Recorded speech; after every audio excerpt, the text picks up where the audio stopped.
And I had a good death scene too. You did. I was so proud of that death scene. It was a really nice death scene. Probably, giving myself up for everybody else, and you were like the hero of the entire group. And then everything blows up as I'm smoking what we presume might or might not be an illegal substance. I don't know. But it was great. It was great. No, it was lovely. It was really, really lovely. I never got to work with Paul as a director before, and Paul is so phenomenal. It's so much fun to work with, and he really just enjoys himself. He has a blast. When I first met him on number 2, he just seemed like this almost like a kid that just plays video games to me. You know what I mean? It just seemed like this, and he kept a lot of that. And I know he's a dad now. They're married and they're both becoming responsible, grown ups. Michelle was just saying. And you said it with the same amount of the same kind of No, really, but it's funny because it struck me. What I did was I went back and watched all the movies before we shot this one.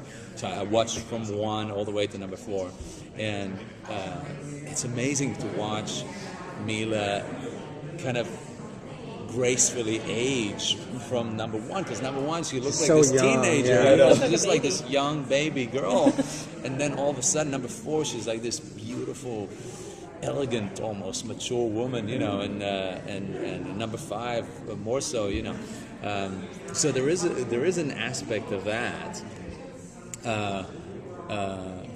Paul, I don't think Paul aged at all. He's just fun. He's just having a blast from the time we were. I didn't get to work with him on number 2. Other than meeting him before, I didn't really get to work with him. He was doing something else. Yeah. He was doing, I think, Alien Predator or whatever it was. But in number 3, he was with us in the desert. He was there the whole time, and he directed a few scenes, and so I got to work with him then and spend some more time with him. And he's so great. He's really wonderful, and this one, he's just happy all the time. Big smile. You walk in on set in the morning. He's like, "Okay, yeah, you told me to use this now." And then we go in and you cut his head off, and then you come in with this thing, and you just envelop the brain, and then you eat it, and it's so great, Is this the biggest one you think of the 5? Oh yeah, for sure. They grow. They seem to get bigger and bigger. They're bigger and bigger. But it's really beautiful. It's really, really, really beautiful. I was lucky enough to see a few scenes. I visited Paul at the editing room, and it's absolutely gorgeous. It's just beautifully shot. He really made it into an art film. So the trailers look gorgeous. Yeah. Is this your first time shooting in 3D? Yes. So how was that? Yeah, how was the transition from? It's weird, man. You feel like you're on the one hand, it's like an entire genius geek camp kind of thing. You've got like 3 tents filled with 15 screens and guys with laser beams going and the glasses, and you constantly you walk back behind the thing to watch the replay or whatever it is, and you're like, oh, hold on, oh wow, you put that on, and it's really wonderful on the one hand. On the other hand, it's like setup is like 45 minutes, and you're like, it just takes forever, and then the camera, one camera's not working and the other camera's. So it's so much more technical and complicated, and there's certain things that you have to watch out for as an actor. That you can't. There's a certain kind of a perimeter around the camera that you kind of, it's unseen, but you have to be careful not to step into it and so on. But it's fascinating and it's a lot of fun. But the cameras right now are huge. So they really are physically much bigger than. Oh my God! So it's it's ridiculous. a You noticeable start off difference. with film. You start off with these huge cameras. Right. They shrink.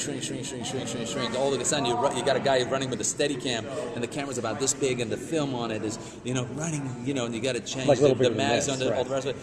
And then boom, you go to digital, back to big cameras with a lot of wires everywhere, big brains and everything. And then they shrink. And now you got a guy running around with that, they're running with that. And they just, the handles on it and the lens is bigger than the box, it's ridiculous. And then you go 3D, boom, back to huge giant cameras again. Big heavy things. But it's worth it because you said it looks great. I mean, the immersion. It really looks amazing, and for this kind of film, 3D just gives you so many options, and it makes it so you get the opportunity to make it so beautiful, and it's absolutely gorgeous. Did you have a favorite place that you shot? Because I heard they shot a lot all over the world. Did you have a favorite location this time? Or? I just got to work in Toronto. Oh, okay. Oh, that tells us something. Interesting. How do you then, if there's these 45-minute... Can you tell gave it that away, I you're was in a little doubt about the Toronto thing? What? And don't get me wrong, I love Toronto. I feel half Canadian already, even though I have no right to say that. I really do. I feel half Canadian. And I love Toronto. But yeah, would have been nice there.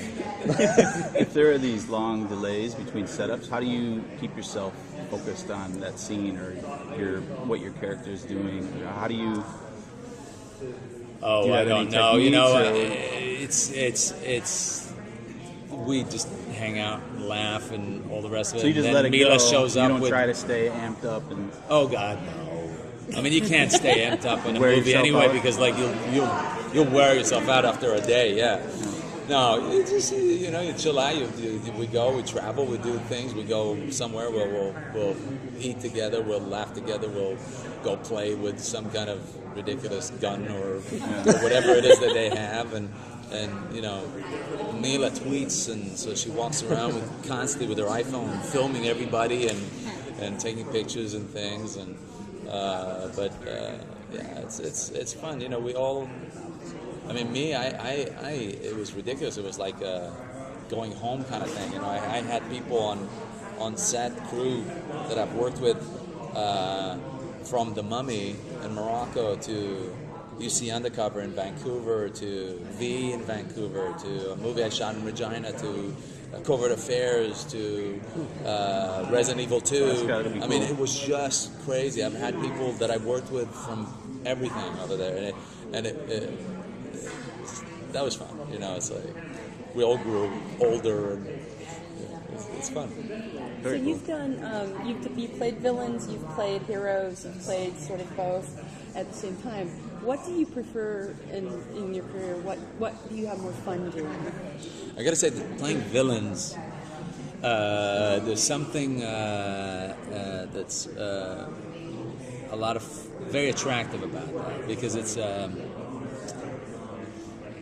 you get to be good when you're wanting to be good, but then you get to be really evil. You get to do bring so many colors to the character that you're playing. Whereas when you're playing just a good guy who's just trying to survive, you're just trying to survive, and you're just good, and you don't do bad things, and you're not naughty, and things like that. You're just constantly narrower range of... So you don't get as much of a range. You don't get an opportunity to do as much of a range. When you're a bad guy, then you get to be just a nice, lovely guy, and then you get to come out with this horrendous. And as Sink we'll your call it, teeth in it, literally.